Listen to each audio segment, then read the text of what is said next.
Franc Zalokar z Vinice pri Šmarjeti, ki se z družino ukvarja živinorejo in dobavo sekancev, ureja pa tudi turistično kmetijo, pravi, da je ključna težava v cenovnem nesorazmerju med tremi osnovnimi vrstami mesa, svinjskim, govejim in perutninskim. Kljub temu, da so na kmetiji, ki redijo približno 50 govejih pitencev, solidno opremljeni s tehnologijo in znanjem, niso konkurenčni, poudarja.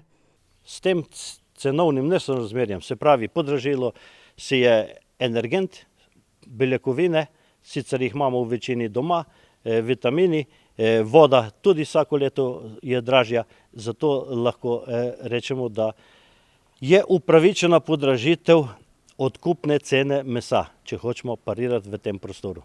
Podražitev mesa izvira iz zvišanja cen repromateriala in je zato upravičena, poudarja Andrej Kastelic iz Novomeškega kmetijsko-gozdarskega zavoda. S tem se bo v bistvu sanirala za nazaj in delno tudi za naprej razlika v ceni oziroma ekonomika, negativna ekonomika pri reji prašičev in tudi govedi, delno za nazaj, delno pa za naprej, predvsem na račun visokih cen žit, tudi soje, ki je neposredno potrebna pri reji prašičev in pa govedi.